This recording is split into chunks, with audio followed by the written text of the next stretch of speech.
पिता सदा ही अपने संतान के सुख की कामना करते, उनके भविष्य की चिंता करते रहते। इसी कारणवश सदा ही अपने संतानों के भविष्य का मार्ग स्वयं निश्चित करने का प्रयत्न करते रहते। हम भूल ही जाते। कौन से प्रश्न? प्रथम प्रश्न, क्या समय के साथ प्रत्येक मार्ग बदल नहीं जाते? क्या समय सदा ही नई चुनौतियों को लेकर नहीं आता? तो फिर बीते हुए समय के अनुभव नई पीढ़ी को किस प्रकार लाभ दे सकते हैं? दूसरा प्रश्न, क्या प्रत्येक संतान अपने माता पिता की छवि होता है? हाँ, संतानों को संस्कार तो अवश्य माता पिता देते हैं, किंतु भीतर की क्षमता तो ईश्वर देते हैं। तो जिस मार्ग पर पिता को सफलता मिली है, विश्वास है कि उसी मार्ग पर उसकी संतानों को भी सफलता और सुख प्राप्त होगा। तीसरा प्रश्न, क्या जीवन के संघर्ष और चुनौतियां लाभकारी नहीं होती? क्या प्रत्येक नया प्रश्न एक नए उत्तर का द्वार नहीं खोलता? तो फिर संतानों को नए नए प्रश्नों, संघर्षों और चुनौतियों से दूर रखना, ये उनके लिए लाभ करना कहलाएगा या हानि पहुंचाना? अर्थात जिस प्रकार संतान के भविष्य का निर्माण करने के बदले उसके चरित्र का निर्माण करना श्रेष्ठ है, वैसे ही संतानों के जीवन का मार्ग निश्चित करने के बदले उन्हें नए संघर्षों के साथ जूझने के लिए मनोबल व ज्ञान देना अधिक लाभदायक नहीं होगा?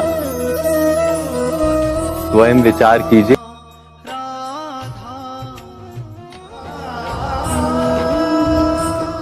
कभी कभी आप सबके जीवन में एक ऐसी विचित्र समस्या अवश्य आती है कि शक्तिशाली के समक्ष मौन हो जाओ।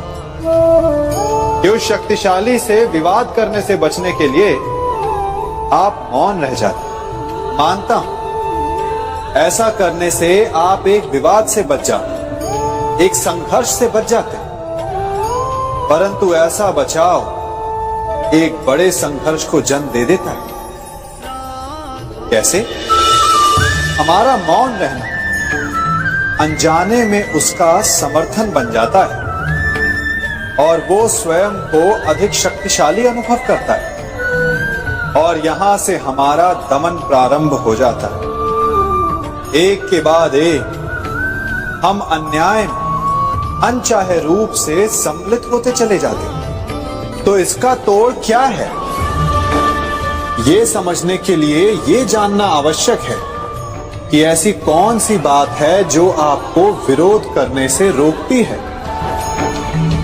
ये सामने वाले की शक्ति नहीं जो आपको रोकती है, ये आपके भीतर छिपा भय है जो आपको रोकता है। हाँ, कभी कभी भय आपकी सुरक्षा अवश्य कर सकता है, परंतु साथ साथ ये भी जानना आवश्यक है कि ये भय ही है जो आपको मौन भी रखता है।